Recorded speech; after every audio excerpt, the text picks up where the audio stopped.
Hey everybody, fresh off the C2C stage in London with me is the one and only Priscilla Block. Hey! Hi, how are you? I am really good, even better that you are here with us now, and you really brought the block party to the UK, and I mean literally, because there were front and center at your show Saturday night a group of fans with their yellow high-vis, let me translate that, safety vests, the neon safety vests, and they all said a block party along the back.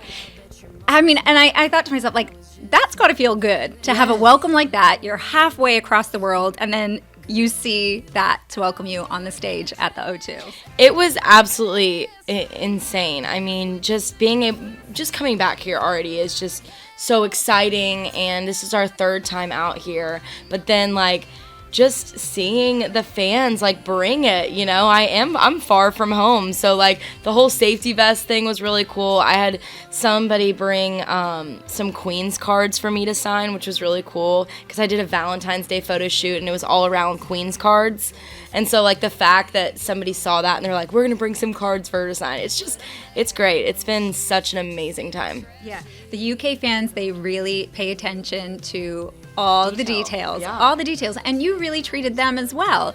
You played your brand new song, Good On You. It just came out a few weeks ago, and already it has millions of streams, and it's so easy to see why, to hear why. Tell us all about that song. It's so good. Thank you. Gosh, I loved writing Good On You. It's always, I feel like since the day that I wrote it, I was like, this song feels special.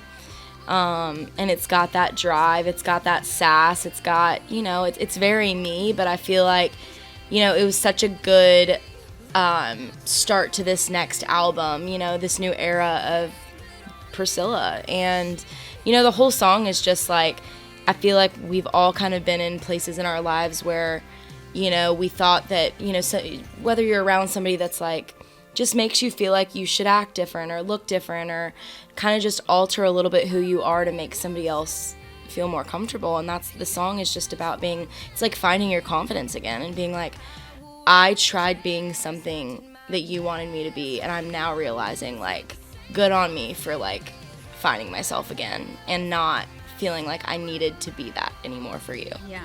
Amen. And I love that. I love your songs of self-acceptance, of celebration. I mean, it comes from Thick Thighs, it comes from Good On You, and it just really gets the whole crowd going and loving that, because it's the songs, but it's you and it's what you bring to that as well that's really magnifying and gets the crowd going. And I saw that firsthand for myself on Saturday night. But all of this, you know, being a touring international country star, that almost didn't happen for you. And I know, you know, there's a lot of people out there that are inspired by Taylor Swift, but for you, it goes even deeper. So tell us about that fateful day and why that's one more thing that we have to be thankful for Taylor Swift for getting you here with us today. So I moved to Nashville when I was 17. And I didn't know anybody when I moved out there, and I was working at an ice cream shop. And I'd work all day, and then I would go take night classes at the community college.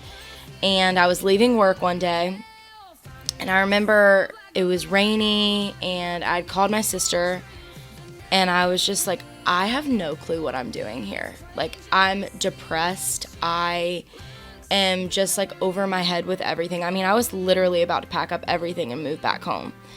And I've always been a huge Taylor Swift fan, and she's a huge reason why I moved to Nashville, to, like, chase my dreams of being, you know, a country artist. So I was leaving work that day, and I happened to be wearing a Taylor Swift t-shirt under my apron. And I'm walking out of work, and she's driving by, and she saw me and pulled her car over on the side of the road, opened up her car door, and was like, I love your shirt, like, oh my gosh. And it just, I mean, I was like a deer in headlights. I'm like, this is crazy. And, you know, we talked for a little bit. I didn't even tell her that I did music. It was everything that I needed that day to just keep going. And it was kind of the sign that I needed. I quit my job. I quit school. And I'm like, I am going to go figure out how to do music. Like, that does not happen every day. But it was that thing that I needed to be like, you need to really give this thing a shot. I mean, if ever there was a God nod, here you are, like, walking down the street. Do you still have that t-shirt? I still have the t-shirt. I got the picture. It's just, and I've got the, the memory, and here we are today. Like, it's just, who knows where we would have been. That's amazing. Well, from dive bars to Bridgestone Arena, Yes. That's where you are. You just opened up a huge bucket list moment for one of our C2C headliners, Old Dominion at Bridgestone Arena. Talk about dreams come true. My goodness. Yeah, no, that was such an incredible show. I actually used to play at the bar outside of Bridgestone Arena every single Friday night. And it was like one of my favorite gigs I had, because I got to play before the country concerts. And so everyone that was going into the concerts, they would come in and see my set before.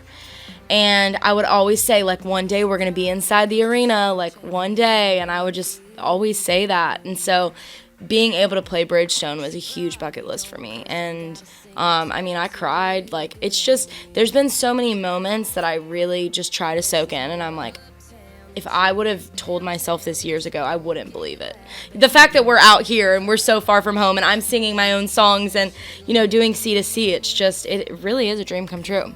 Absolutely. And what's next on that milestone? You got the tick for Bridgestone. What's next for you? My gosh. I don't know. Just new music. I would love to do a world tour myself. We've gone out and I'm on the Hey Jack tour right now, and been out with a bunch of different artists and stuff. But I'm really excited to put out some new music and maybe just do a big tour, be able to go kind of everywhere. Because I feel like each tour for me, I've kind of, focused on certain areas. And so, yeah, I'm just excited. I'm enjoying the ride and trying not to get, too ahead of, where I'm at right now. Mm-hmm. So what can you tell us about that new music coming out? So it's Good On You. It's going to go live on this new album. What can you share with us? So Hey Jack was the first song of this new project. And then Good On You, and which the video comes out on Friday for it, and it's cool. All these songs are going to tell a story, and when you watch the Good On You video, you'll be like, oh wait, there's stuff with Hey Jack. So there's going to be I'm unfolding a big story on this album for the fans, and a lot has happened in 3 years, in my personal life, and I'm excited to share it on this album. What kind of Easter eggs can those fans be looking for in those videos? They're there. It just keep an eye out. You'll see it. You'll get it. Awesome. I don't want to give too much, but they're there. They're there. I love it. Well, as long as you keep coming back to the UK on that checklist, we'll be happy, because London looks good on you. Oh, thank you so much. Thanks for having me. Thanks for being here with us today on CountryLine.